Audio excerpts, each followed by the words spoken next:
Mais uma tarde de estudos, né? Nessa data de 20 de abril de 2021, em plena pandemia. Não é assim? Então, vamos dar continuidade ao nosso estudo do livro O Céu e o Inferno, e nós vamos ver qual é o item que nós vamos estudar hoje, que se eu não me engano, é o parágrafo 20 do capítulo 7, né? Não, é o 22, capítulo né? 7 do parágrafo 22. 22 hoje, né?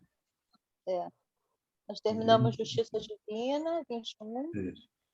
Agora vamos para o 22 do livro dos Céu e Inferno. Céu e Inferno. Está aqui. O que vocês acham, hein? Gabi continua?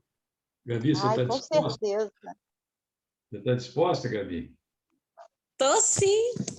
Ah, tá. Gostei de ver essa disposição. Já vem preparada já. Está bem preparada, tá vendo? Eu acho que alguém que ela recebeu nesse mundo fez ela revigorar. É isso aí. Isso aí. Vamos lá. Vamos lá, Gabi. Vamos. 22. Embora a diversidade de punições seja infinita, existem as que são inerentes à inferioridade dos espíritos e cujas consequências são salvo algumas nuances, são mais ou menos idênticas. A punição mais comum entre os que são, sobretudo, apegados à vida material, e negligenciam o progresso espiritual, consiste na lentidão com que se processa a separação da alma e do corpo, e, portanto, nas angústias que acompanham a morte e o despertar na outra vida, na duração das perturbações que podem, então, durar desde meses até anos. Entre os que, pelo contrário, tendo uma consciência pura, identificam-se durante a vida corpórea com a vida espiritual e libertam-se das coisas materiais. A separação é rápida, sem dificuldades, e o despertar aprazível, sendo a perturbação quase inexistente.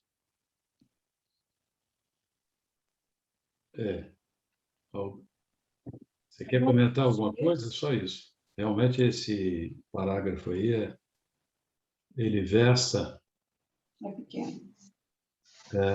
esse conteúdo aí. Alguém gostaria de fazer alguma consideração, fazer alguma explanação, ou ter alguma colocação que a gente possa argumentar? Alguma dúvida? Geu, Diga. por ocasião da morte, todos os espíritos passam pelo sono reparador? Desculpa, acho que ele não está falando nada aí, mas só para... Por ocasião da morte, Todos os espíritos passam igualmente pelo sono reparador? Já viu ali que não, né? não, é porque cada um está aí. Porque cada um tem a sua condição, depende de cada um, né? Aqui mesmo está Aqui falando. mesmo fala. Deixa eu ver aqui. A punição mais comum entre Os que são pegados à vida material e material, negligenciam o progresso esses têm espiritual. dificuldade. Consiste na lentidão com que se processa a separação da alma e do corpo, e, portanto, nas angústias que acompanham a morte e o despertar na outra vida, na duração das perturbações que podem, então, durar desde meses até anos. E nem todo mundo está... A condição é atinente a cada um, né? Cada um espírito, né? A sua condição de elevação, a sua condição de preparação, e uma série de coisas. Eu posso ter aqui um conhecimento grande no entanto, ainda não saber lidar com essas coisas ainda. E ser apegado aos bens materiais. Deixei minha casa, deixei Deixei meu corpo. minha propriedade, deixei meu corpo, e ficar preso a isso, o seu despertar do outro lado, ele vai ser conturbado. E aqueles que já realmente não se interessam muito por essas coisas, se libertam com mais A facilidade. separação é rápida e sem dificuldade. A separação ela não é duradoura, né? Porque ela vai ser rápida e a dificuldade mínima. Que vai ter dificuldade? Claro que vai ter alguma dificuldade, mas é uma dificuldade mínima, né? E você logo vai se deparar com o mundo espiritual, você já está num outro plano. A gente observa que, inclusive, o Chico falava que muitas vezes, quando ele trafegava pelas ruas, ele via os espíritos, e aqueles que ainda estavam envolvidos com a problemática ou as questões da matéria, ele via muitos espíritos trafegando para lá e para cá, com maleta na mão, indo para o trabalho, como se estivesse de terno, cada um na sua condição, né? Isso mostra que as pessoas ainda esses espíritos estavam ainda vinculados ao corpo físico, e não haviam se desprendido com mais naturalidade como deveria ser. Não é uma condição igual para todo mundo. Como eu falei, cada um é uma individualidade e cada um tem o seu grau de evolução de acordo com aquilo que fez, por onde tivesse essa evolução. Tem também, Egeu, alguma coisa a ver com essas mortes assim trágicas? O espírito não tá a pessoa não está esperando a morte, de repente é abatido assim, brutalmente, tipo acidente, tipo tiro, tipo assim, essas coisas assim bem trágicas, né? Depende Tem de algo cada a um. ver com o desprendimento? Tem também, depende de Agora, cada um. Depende de cada um. Vou citar um caso aqui, que é bem conhecido de muita gente. Comenta-se, né, que alguns amigos espirituais sempre nos falam, né? E tem dois espíritos que são muito ligados, eram irmãos, o Palminha e o Zé Grosso. Então, na época de Lampião, eu só vou dar esse exemplo, mas claro que tem inúmeros exemplos por aí, tá? Eu vou dar só esse exemplo aqui. O Palminha e o Zé Grosso, por que Palminha? Palminha porque na época do cangaço, eles faziam parte do grupo de Lampião, só que eles eram aqueles corações que saíam na frente para poder avisar a população que estava chegando o grupo lá de Lampião. E quando chegava, sempre tinha problema, né? Todo mundo já conhece a história, né? E o Zé Grosso,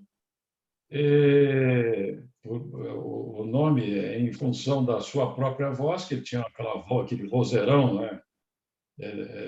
10 vezes mais forte do que a minha voz, e além do que ele é um espírito assim de além da grandeza espiritual, ele é um espírito alto, né? Já sabe disso, né?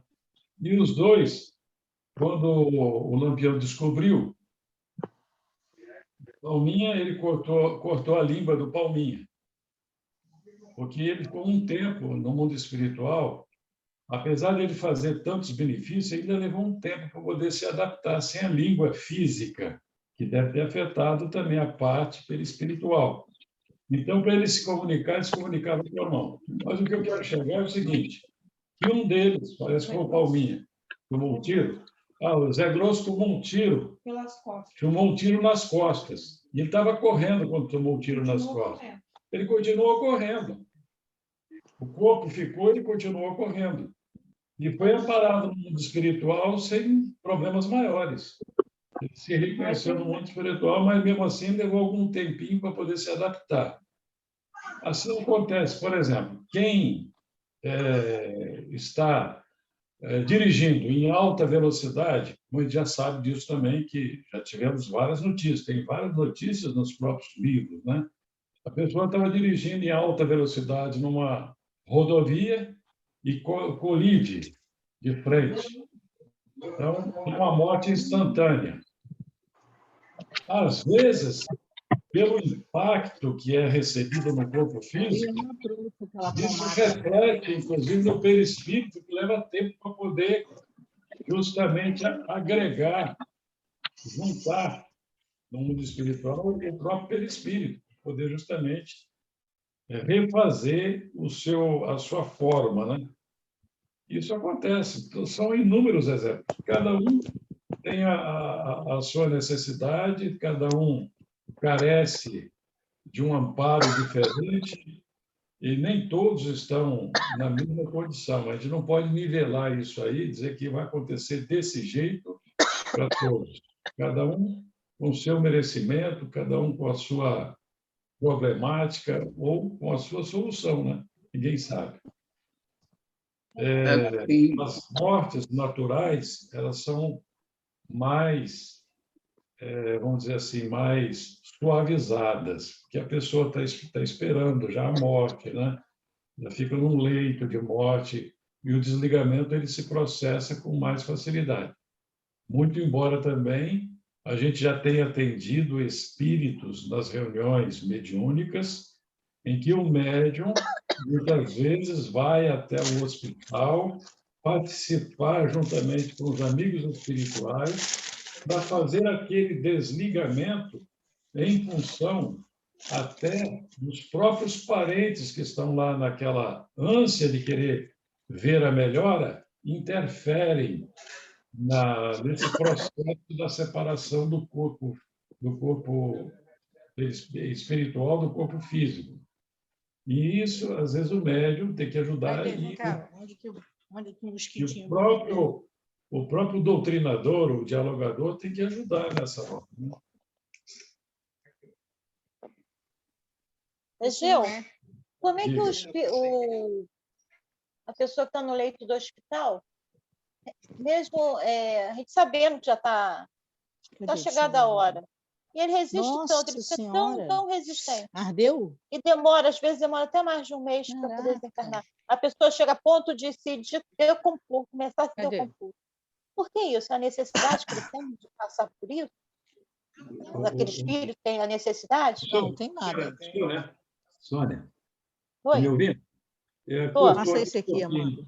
Cortou um É que pouquinho. tem uma conversa cruzada. É uma conversa paralela aí. É muito bom. Esse Essa é muito Yolanda bom. está perto do microfone. É, Tá tá lendo lá. muito bom, viu, Yolanda? Espera aí, Sônia, um instantinho. Da Yolanda. Eu acho que ela está atendendo a nenenzinha lá, É, a netinha. netinha. Fecha o Pode falar. microfone. Dona Anitta.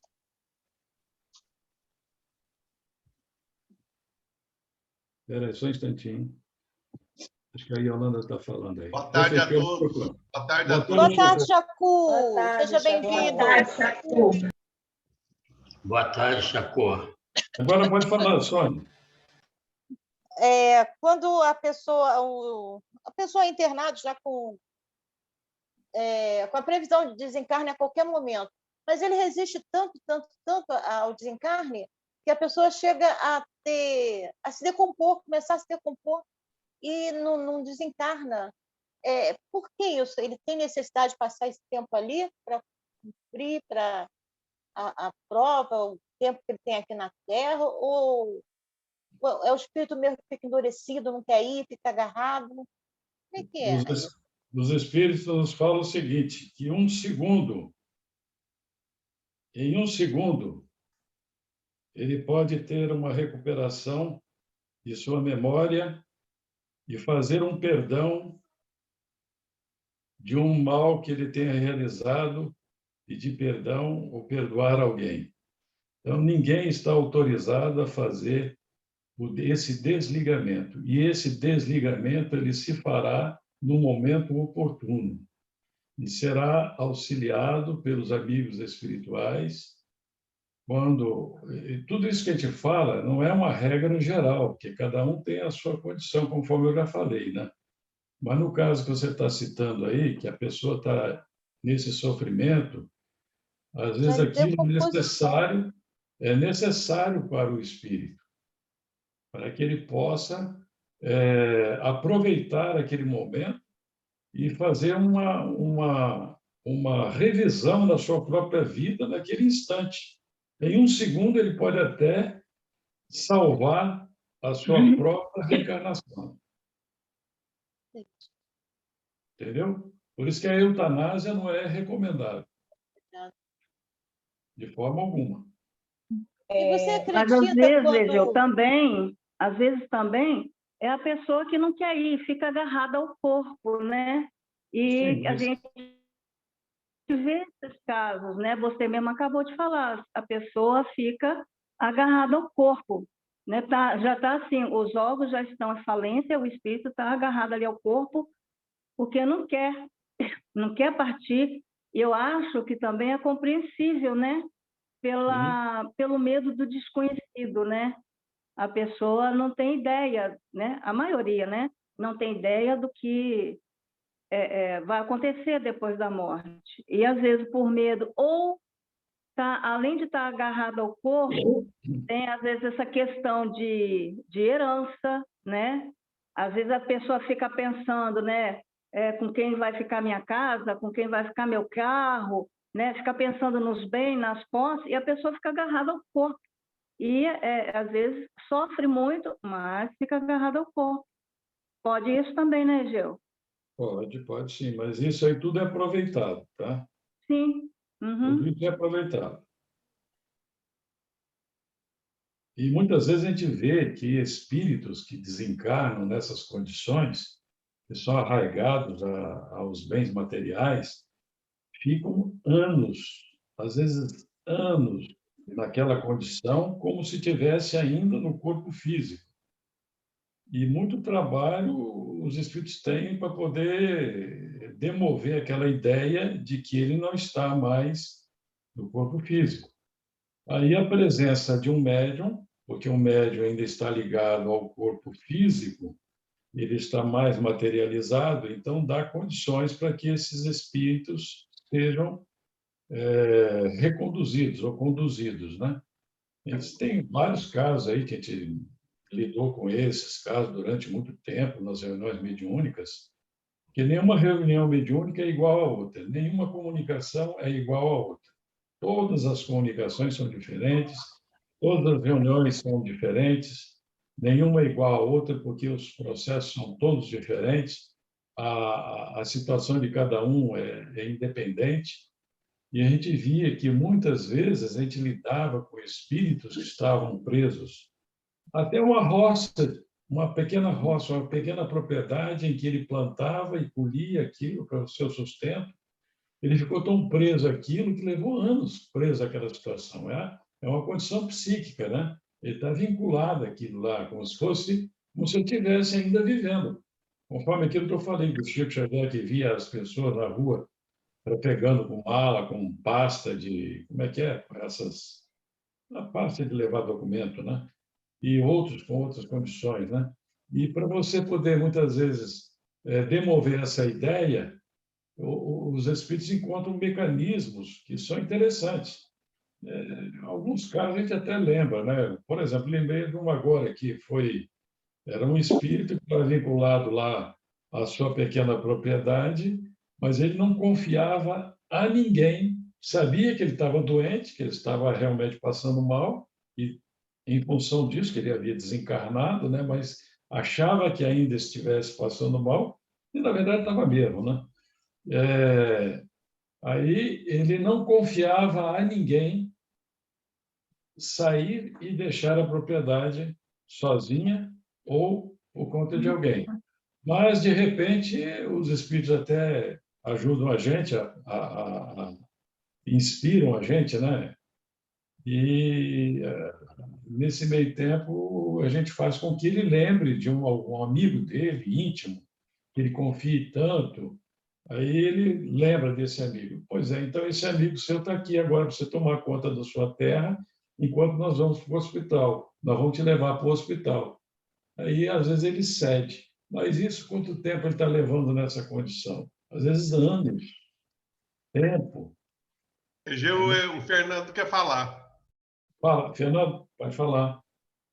Egeu, para o meu conhecimento, dentro do que está sendo discutido, desse momento, como a Sônia levantou, a citação da Sheila também, eu sempre tive conhecimento de que esses apegos, essas situações, como a Sônia mencionou, de já estar o corpo em decomposição, mas que o desligamento tivesse ocorrido e que isso fosse, sim, a condição mental, é o que você finalizou agora, mas que se existe esse acontecimento, eu gostaria de ser instruído. Existe o desligamento, não a situação de eu demorar a me desligar. Eu entendo a situação do demorar a tomar consciência, mas o desligamento foi feito. Me corrija se eu estiver errado. Você disse que o espírito, o corpo ainda está com vida, né? É isso? Não, veja bem. O desenlace ele vai ocorrer. Vai. O corpo está com falência de órgãos, blá, blá, blá, quaisquer situações em que há o momento dele desencarnar. Eu entendo que ele vai desencarnar. Ele não está querendo desencarnar. Eu nunca ouvi esse relato do espírito se demorar a desencarnar, e sim se demorar a entender que ele desencarnou. Se existe esse momento dessa demora dos desenlace, eu não saberia como dizer, mas desse desligamento onde você considera que o espírito desencarnou, eu nunca vi em nenhuma literatura dessa demora por conveniência do espírito. Sim, a incompreensão do fato de que ele desencarnou. E ficar apegado ao corpo, né? É isso que eu ia falar. Se ele está ainda apegado ao próprio corpo físico, é evidente que isso vai trazer um certo transtorno para poder fazer esse desligamento. Agora, existem outros fatores também que implicam nisso aí. Até a própria família, naquela ânsia de querer ver que o espírito melhore, que o indivíduo melhore, que ele não parta. Isso a gente sabe de informações do mundo espiritual que isso pode ocorrer. E ocorre muito. Os entes queridos estão lá vibrando para que ele saia daquela situação, mas chegou o seu momento também de se desligar. Essa é uma outra condição. E o que eu queria dizer em relação a isso aí, mesmo que ele resista e não queira ir, não queira desencarnar, enquanto tiver vida no corpo, ele vai utilizando aquele corpo. E o que eu falei até acho que foi Sheila que fez o comentário, tudo isso tem um certo aproveitamento. Esses instantes que antecedem o desligamento final, ele tem o seu valor, porque, às vezes, até nesse meio tempo, muito embora a gente ache que o espírito esteja totalmente inconsciente, mas a sua parte consciente ela está ativa, porque ele está inconsciente para o corpo físico, mas ele, como espírito, ele está consciente do que está acontecendo. Em alguns casos, nem em todos os casos, não. E essa outra questão que eu levantei, né, dos entes estarem apegados àquele coração, que dificultam esse desligamento total, a gente também já teve várias informações de se recorrer a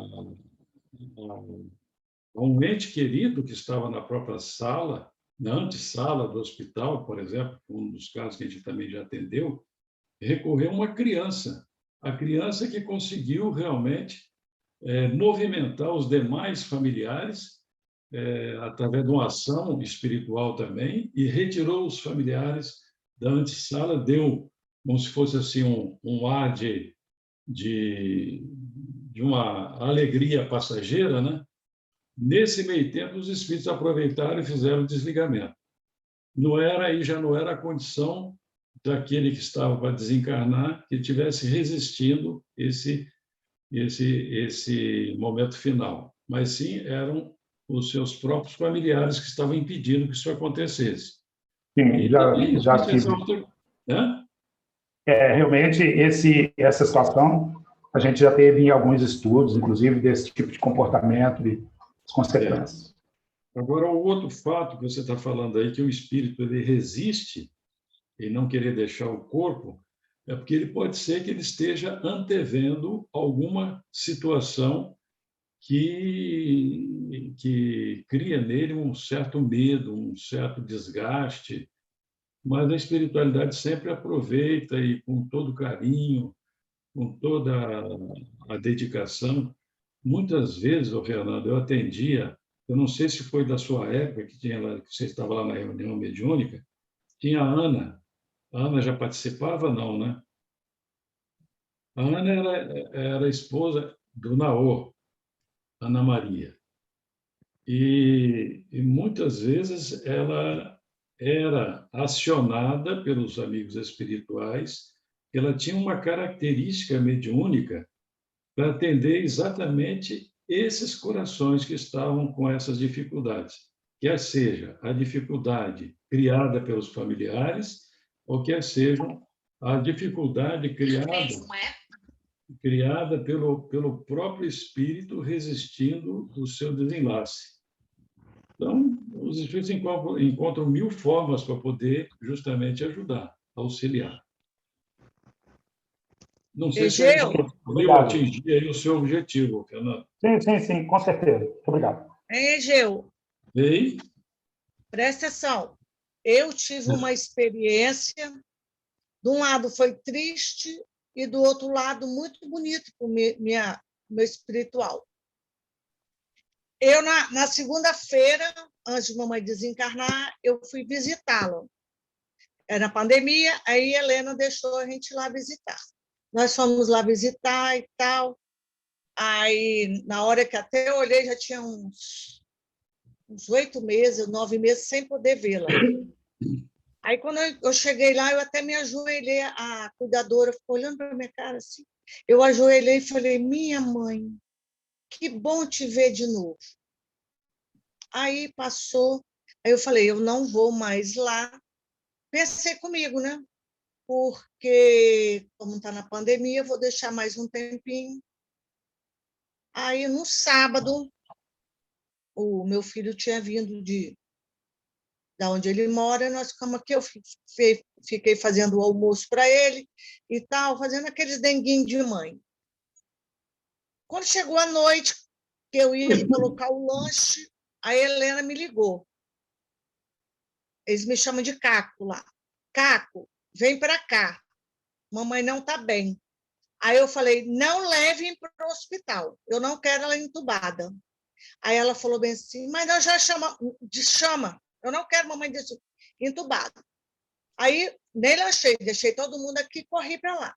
Aí meu filho, mais novo, falou assim, eu vou com você. Olha que a espiritualidade juntou. Ele ia vir, o meu filho, uma semana antes, não ia vir, não estava podendo vir para o Dia dos Pais. Ele tinha paciente, só que os pacientes desmarcaram nesse sábado. Aí ele falou, mãe, eu vou com você. Não, você não vai, não precisa ir, não, fica aí com seu pai. Mãe, eu vou com você. Foi. Aí foi eu, Marga, né? Estava eu, Marga, Helena, o filho de Helena, que também não viria no Dia dos Pais, estava lá. Aí nós estávamos ali. Aí, quando eu cheguei, aí eu falei, Marga olhou para a minha cara, eu olhei para dela, falei, mamãe está indo. Aí, Marga. Aí nós começamos a orar e a Yolanda falou, liga, quando ela viu que eu estava... Eu liguei, eu sabia que estava tendo... No sábado tem como que é? O passe, né? Uhum. Aí eu botei o passe, ficamos ali cantando, botando oração, cantando. Aí o desencarne dela foi assim, foi uma coisa assim tão... E ela esperou a gente, porque ela poderia ter ido junto com Helena só, mas ela queria eu e Marga lá junta, no desencarne, sabe? Ela queria, porque os outros irmãos não deram tempo de chegar. Aí nós ficamos ali cantando, fazendo oração, mas ela foi assim, com tanta gente, tanta sutileza, tanta luz que tinha dentro daquele quarto, que foi como eu digo, uma coisa triste para mim, mas uma experiência muito gratificante nessa hora. A minha espiritualidade, né? Meu aprendizado. Pois é, a gente Foi tem assim, lições de todo jeito, né, Joana? foi assim. Para Só mim, para só não, para mim, eu, Marga, e para o meu filho, né? Que ele não acreditou, eu e Marga agarrada na mão dela. Aí Marga falou, já foi, eu também. Aí meu filho, não foi ainda não. Aí depois ele falou, e vocês duas com tanta certeza naquela hora, ele ficou olhando para a minha cara e Marga falou, vocês tiveram tanta certeza. Já foi, Marga. Marga também falou. A gente tem muitos exemplos, né, que mostram que cada um está dentro da sua condição. E eu lembro de um aqui que aconteceu. Vocês me permitam que eu conte essas coisas, não falando de mim, não é nada meu, não. É só para efeito de ilustração do que nós estamos aqui estudando, né? Egeu, depois a Sheila e o Fernando levantaram a mão aí. Então, deixa que eles falem primeiro. Não, você pode falar, ué. Não, depois eu falo. O que eu queria... É porque eu não vejo daqui, sabe? Você me desculpa, mas eu não vejo. Não, tudo bem. Meu foi acidental, eu não levantei. O que eu queria relatar aqui também, que a gente está comentando aqui da dificuldade de alguns, né? Que cada um é de um jeito. Eu lembro que o meu pai espírita também, médium, palestrante, e ele tinha um amigo, né? Era muito um amigo irmão, talvez o Egeu tenha ouvido falar dele, o tio Enos. Enos Moreira. Enos Moreira? Exatamente, Enos, tio Enos, né? Um dos fundadores da SEC. Oi? Tio Enos é um dos fundadores da SEC. Pois é. Aí, o tio Enos, ele adoeceu, ficou muito doente, e ele era assim, um estudioso também, como papai. Eles estudavam muito, né? Essa parte mesmo científica e tudo. Então, o interessante é quando a pessoa tem o conhecimento e tem digamos assim, a submissão à situação. Porque papai estava no hospital com ele começou a descrever o desencarne dele, né? Ele falou assim, olha, eu estou indo, né? Péricles, eu estou indo, né? E está acontecendo isso, meus pés estão ficando frios. E ele foi descrevendo tudinho até o desencarne, assim, suave, como a Joana falou da mãe, né? Ele simplesmente como se estivesse adormecido. Mas, assim, papai falou que foi uma experiência também, assim, muito interessante, porque ele foi descrevendo tudo o que ele estava sentindo. Então, quer dizer, cada pessoa é de um jeito, cada um dentro da sua condição, né? Oi? Cada um dentro da sua condição. Dentro da sua condição, né? E ele era uma pessoa, assim, fantástica, boníssima, uma pessoa boníssima. Sabe? E devia ter sido padre, que o jeito dele era de padre também, Gil. Muito gente boa ele. Hã? A gente vê, Sheila, que nós estamos na Terra num mundo de provas e expiações. Estamos já adentrando o mundo já e com outras transformações, de regeneração. Entretanto, a gente tem que entender que nós estamos ainda com muitas dificuldades. Como o Chico narrou, né, de uma certa feita, que ele foi fazer a visita àquele planeta, que era um mundo jamais, bem mais, muito mais evoluído do que a Terra, em que o processo de desencarne lá, ele era de uma forma assim, muito suave, muito acompanhada, e o espírito já sabia que ele ia deixar aquele mundo, deixar o mundo material, que não é tão material assim, para um mundo mais espiritualizado, né? E vai chegar um momento em que na Terra também os espíritos que aqui estão, estarão, seremos até nós mesmos no futuro, se Deus quiser, os nossos desenlaces eles serão mais suavizados, com mais consciência. Isso que nós estamos fazendo hoje aqui é uma preparação para o futuro, porque nós estamos nos preparando de pouco a pouco, o conhecimento, a tomada de consciência, né, da nossa própria consciência, né? Se a gente for citar aqui, existem inúmeros casos de situações que a pessoa deixa o mundo físico para o mundo espiritual, a assistência que se tem dentro do merecimento de cada um. E nesse caso que eu estava falando aí, que eu não vou me estender muito para a gente poder caminhar um pouquinho mais, foi da minha irmã, que ela sempre dizia o seguinte, que ela estava acometida de um câncer, e ela estava assim, de pouco a pouco, desencarnando, né? E ela sabia que ela ia desencarnar. Aí, quando chegou num momento, eu falei assim, eu gostaria que no meu momento que eu tivesse para morrer, que ela não falava desencarno, porque ela não era nem espírita, era muito católica ela disse, eu gostaria que se todo mundo tivesse aqui, todos os meus irmãos estivessem aqui. Mas isso ela falou há muito tempo atrás, né? E eu não sei como é que foi que aconteceu, e exatamente na hora, no momento em que ela estava desencarnando, estávamos todos nós em volta da cama. E nesse meio tempo, o Júlio, aqui da Casa Espírita, né, que estava comigo, foi na casa do meu pai, que ela estava lá, ele depois falou que os espíritos tiveram tanto carinho com ela que prepararam o mesmo ambiente que ela estava vivendo naquela hora, que ela estava desencarnando, eles prepararam aquele mesmo ambiente no mundo espiritual para que ela não sofresse o impacto. Então, isso vai do merecimento de cada um, da condição de cada um. Não é assim? Nós temos inúmeros exemplos aí. Egeu, Diga. deixa eu falar uma coisa que me angustia muito até hoje. Então, a gente consegue dissipar isso de você. Eu acho que eles vão me ajudar. O meu marido, eu lutei com ele um ano. Na primeira consulta dele no pronto-socorro, nós estamos já 11 horas da noite com diagnóstico metástase cerebral com hemorragia interna. Né? Ele é com 100 e poucos quilos, uma pessoa sadia, aparentemente, né? E o médico deu 6 meses. Eu lutei tanto para tudo que eu podia fazer, eu fiz para poder trazer ele de volta. Então, eu acho que me encaixa nesse lance do desencarne dele ter sido tão longo, né? Tão demorado.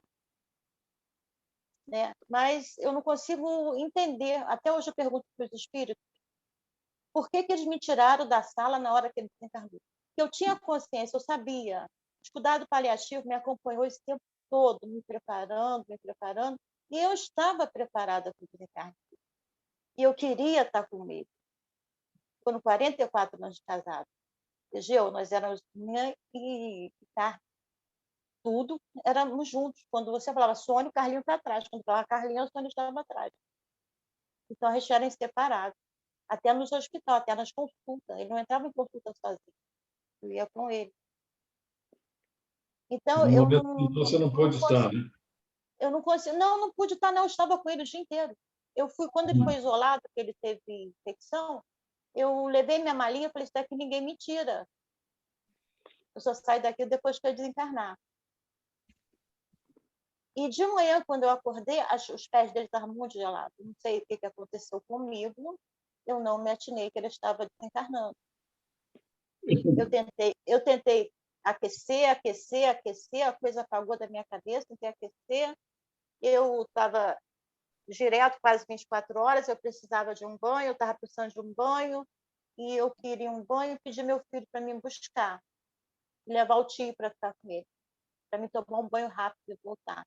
Porque o ralo do banheiro estava entupido. Eu tenho uns problemas nas unhas, eu não podia me expor, entendeu? Para tomar banho ali. A água subia. Aí eu quis em casa tomar um banho. Quando eu estava voltando para o hospital, meu irmão ligou. Ele estava lá com a Sônia. Carlinho acabou de fazer a passagem. Então, a sua saída foi providencial. Eu não consigo entender isso. Eu acho que não foi justo comigo, entendeu? Sim. Porque ela estava preparada para isso. Por que tiraram ela de lá? Por alguma razão foi. Às vezes não você sabe, acha né? que estava preparada, mas não está. Às vezes não sabe como é que é a sutileza que os espíritos utilizam para poder justamente promover esse momento final. Às vezes até a presença da gente naquele instante pode interferir.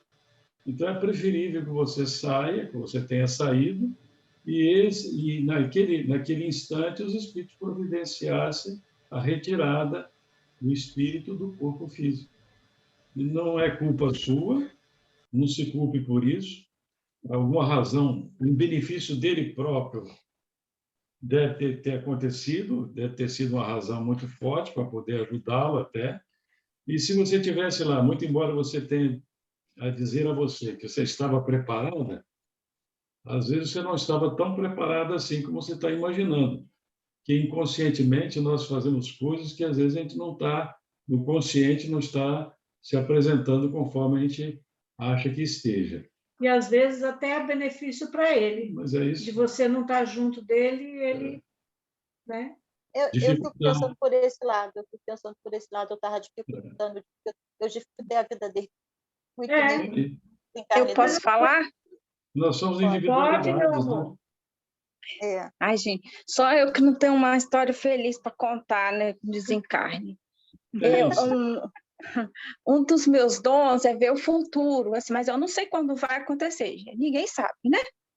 E eu sonhei com o meu pai, sem caminho. Meu pai era muito magrinho, usuário de droga, e ele tinha uma vida bem desregrada. E eu não era espírita, ainda não tinha conhecimento de nada. E eu sonhei que eu via ele andando como um moribundo no meio da rua, sem camisa, só com uma bermuda. E eu chamava ele, pai, pai, e ele não me via, né? Por que você está andando assim, descalço, sem camisa? Está frio, está de noite, por que o senhor está assim? Chamava por ele, e ele não me escutava, não me via. Acordei desesperada com o sonho. Mas eu falei assim, é só um sonho. Mas o sonho não me saía da cabeça. Eu contei para minha mãe, contei para os meus irmãos, falei assim, gente, isso não sai da minha cabeça. E aí, um ano depois, o meu pai se matou. Então, eu vi o meu pai no Vale dos Suicidas, um ano antes dele se matar, né? Aí eu fiquei muito triste com isso, porque eu fiquei pensando, gente, eu poderia ter feito alguma coisa. Podia ter orado, podia ter impedido, né? Que ele se matasse. E eu não fiz nada, mas eu também não tinha conhecimento nenhum. Eu fiquei muito tempo, muito mal, me sentindo muito mal com isso, porque eu achei assim que se eu sonhei antes, né, eu não sei se a gente pode mudar o futuro das pessoas, eu ainda não estou nesse conhecimento ainda, mas eu pensei que se eu sonhei antes, eu podia ter feito alguma coisa para ajudar e eu não fiz nada. Carla, é Carla que está falando, né? Isso. Carla, não se impressione com isso não, minha filha. Você fez o que foi possível. As decisões, muitas vezes, são tomadas independentemente da nossa vontade. É da vontade da própria pessoa. O que a gente pode fazer agora, como ajuda, como auxílio, por esse laço que você tem em relação a ele, fazer prece. Faça prece por ele, procure estar se vinculando de uma forma que você não se envolva tanto, porque ele precisa, aquele enfermo que está no hospital e você está na condição como se fosse uma enfermeira ou uma médica. Você tem que ajudar pensando que realmente ele está precisando, que está precisando, se ele está nessa condição, ele está precisando, e o que vai ajudá-lo nesse instante são as suas vibrações positivas, sem lamentações, porque você achar, sem essa preocupação de você achar que você teve culpa na história, que você poderia ter feito. Ninguém muda ninguém, não. Ninguém muda isso, não. E essa questão de mudar o que a Êxodo está falando. Nós não conseguimos mudar. Podemos E até meu mentor depois me disse que eu não posso fazer nada quanto ao livre-arbítrio da pessoa, né? Quanto ao que a pessoa escolheu. E aí eu me senti mais confortada. Mas é muito pesado você ter uma pessoa que se mata nessa família, é muito pesado. Aí depois que eu fiquei conhecendo a doutrina, eu fiquei assim, tem como recuperar, eu fiquei mais feliz. Mas na época que eu não conhecia, eu achei que ele vai queimar no fogo eterno, no inferno, porque ele se matou. E eu não percebi o sofrimento do meu pai, né? Enfim, mas eu fico mais confortável, eu sinto mais conforto, eu falo agora sem dor nenhuma. Eu estou contando porque vocês estão contando boas experiências de desencarne, eu estou contando uma que não foi tão boa. Mas hoje eu já conto sem dor, eu só conto com saudade do que aconteceu. Ô, Carla, só para você ter noção, querida, Deus, o nosso Pai, ele respeita o nosso livre-arbítrio, minha filha. Graças a Deus, né? Porque isso me confortou tanto depois que eu ouvi. É isso aí. Nem ele interfere no nosso livre-arbítrio, entendeu, cara? Entendi, porque as pessoas ficaram falando, seu pai se matou. Olha como as pessoas me consolaram, hein? Vai pro inferno, tadinho. Ainda mais que ele era assim, ele era assim, ele era assim. Ninguém nunca olhou para mim e falou assim, gente, mas ele é meu pai. Ele tinha todos os defeitos que vocês falaram, mas ele era meu pai. E eu amava ele como filha. E as pessoas vocês não acreditam que me consolaram assim? Eu fiquei tão horrorizada que quando as pessoas chegaram perto de mim, eu falava, se for para falar do meu pai, eu não quero. Deixa o meu pai descansar. Em paz. Coloque isso na sua cabeça, minha filha. De primeiro que esse inferno, conforme se imaginava antigamente, sem que a gente tivesse estudado agora nessa condição que nós estamos estudando aqui, ele não existe, esse inferno. Ou aquela situação de você viver eternamente segregado a um fogo eterno, não é?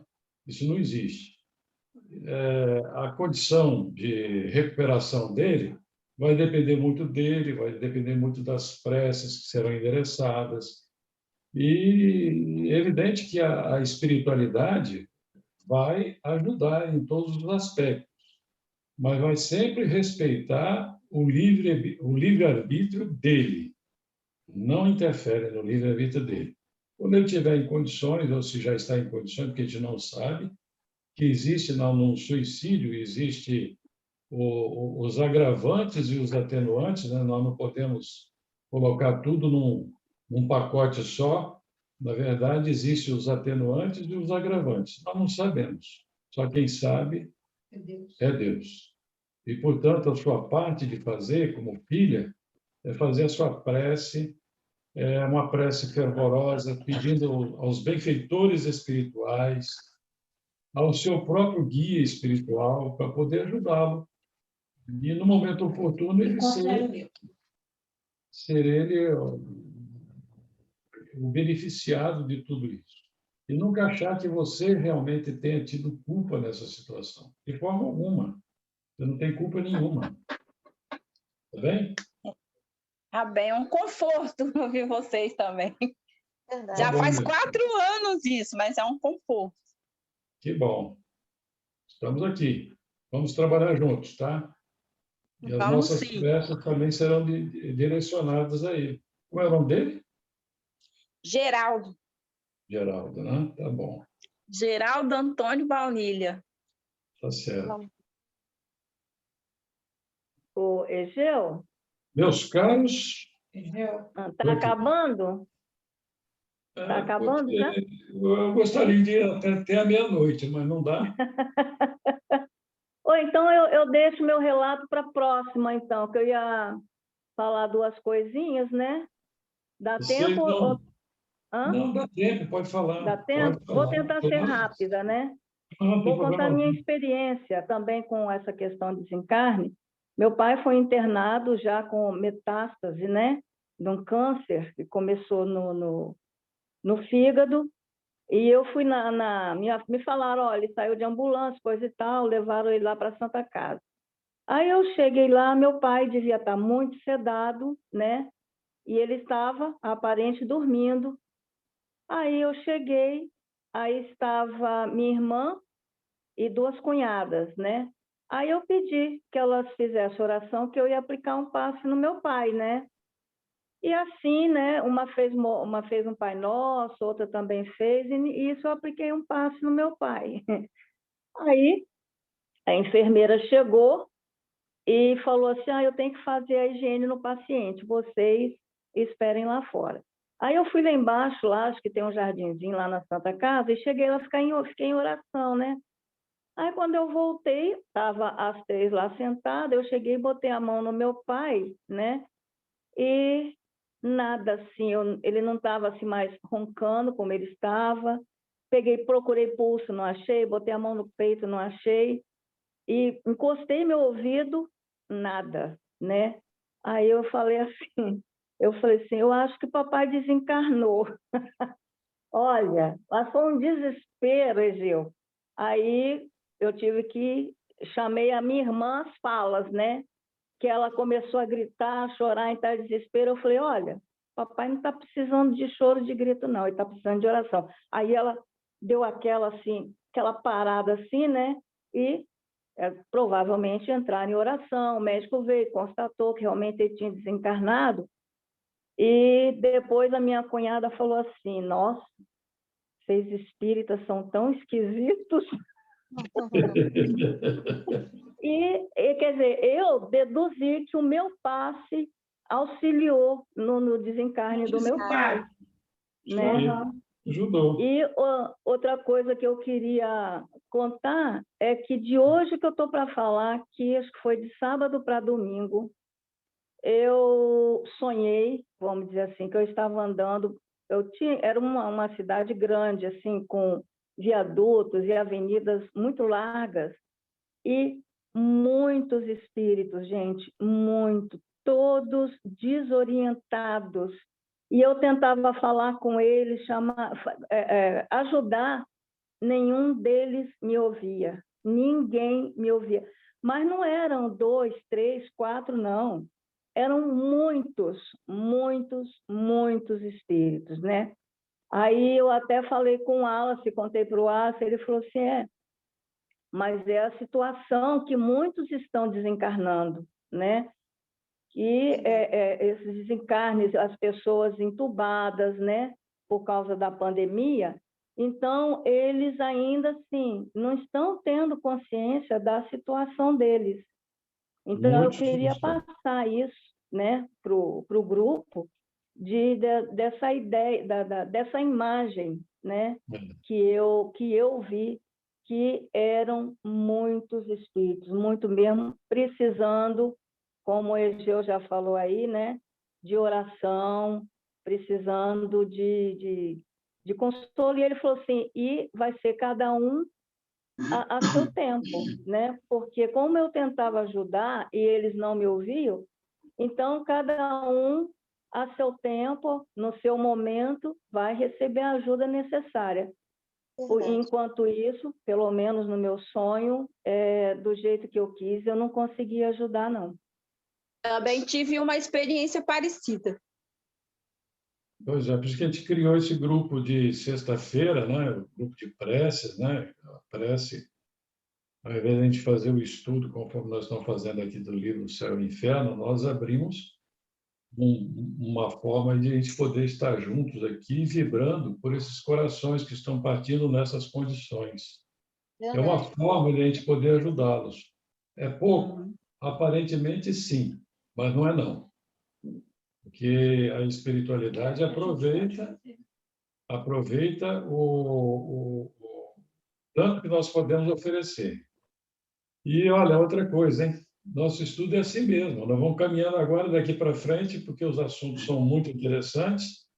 A gente vai ter a oportunidade de conversar mais e isso vai requerer de cada um de nós um pouco de paciência, de ouvir outros para poder falar. Então, nós estamos aqui estudando.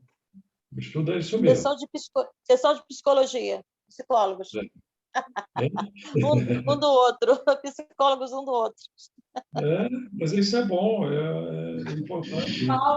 Paulo, o apóstolo, né? Paulo falava, confessai-vos uns aos outros. Antigamente, os padres faziam muito bem isso, né? Quando sentava-se lá no confessionário, chegava lá, o padre, a gente conversava e tal, vai lá. Tudo bem que ele mandava você rezar umas 500 Ave Maria, uns 600 Pai Nosso, a gente enrolava, né? Rezava tudo mesmo. E no final estava tudo certo, né? Nunca aceitei isso, nunca gostei disso. Mas era uma forma até de Eu você achava um absurdo. Catarse, né? Todo mundo ia conversar com o padre. Olha, isso. Mas você sabe uma coisa, Joana? Dependendo de quem era, de quem fosse a pessoa, né, para poder ouvir, se tornava uma espécie de catarse, né, que a pessoa botava para fora, até os seus próprios sentimentos mais agressivos, né? Ela conseguia fazer um esvaziamento, né? Verdade. É assim? Eu esvaziei, eu falei e já me deu um alívio. Pois mas não tinha ninguém para conversar sobre isso. Mas se na época eu não tivesse o grupo aqui com vocês, eu fosse católica, eu ia desabafar com o padre, né? É isso? Eu acredito que sim, né? É a necessidade do momento, né? Fernando está na posição de ver a sua confissão. Olha lá, ó.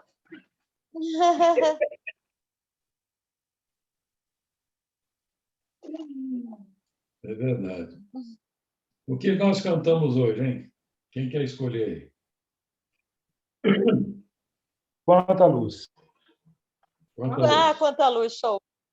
Eu pensei nela. Eu ia pedir essa, mas eu falei, toda vez eu peço, eles vão achar ruim. Ainda bem que o Fernando falou por mim.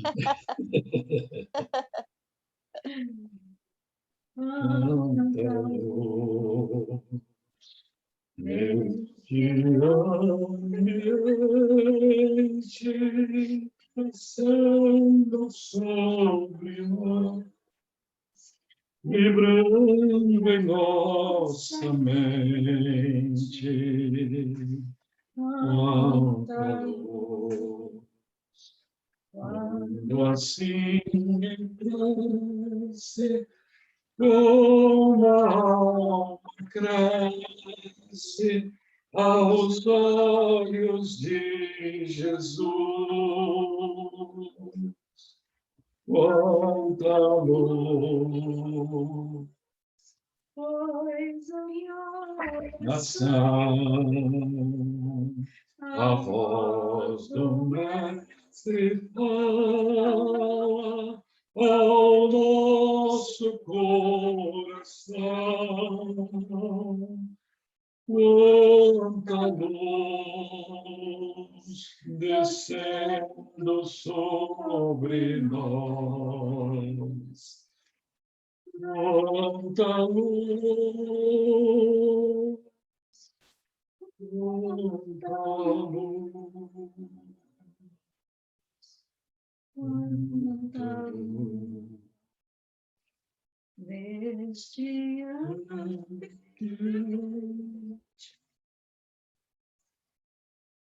Venerável, amigo da pobreza, discípulo sincero da verdade, arauto cônscio da imortalidade, companheiro fiel da singeleza. Modelar sirineu da caridade, caminhante da vida, na certeza de que o Evangelho é a nossa madureza, na excelência do amor que nos invade. Irmão e amigo, servo, enfermeiro, o singular Kardec brasileiro apaga-se tantas vezes, descendo à terra atormentada em prantos, servindo, amando ou instruindo, enquanto é para nós Bezerra de Menezes. Quanta luz descendo sobre nós, quanta luz, quanta luz.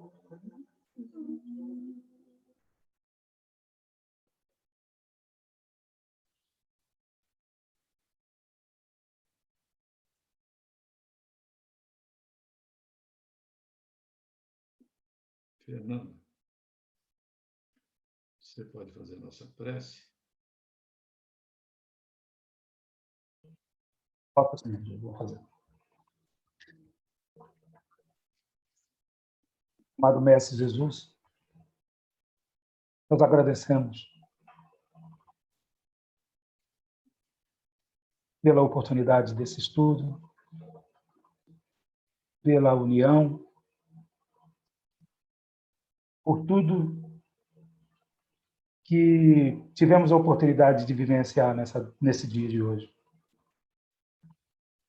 Pelas oportunidades, pelas graças, pelas energias que giraram entre nós e que atingiram muito além de nós.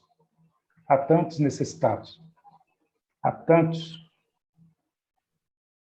precisando de ajuda, de entendimento.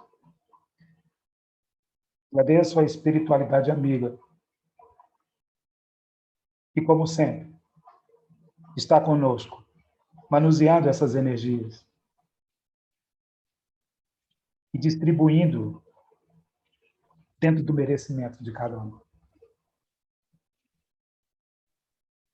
Nos sentimos honrados pela oportunidade de sermos geradores dessas energias. E que o Senhor, Pai, sabe muito bem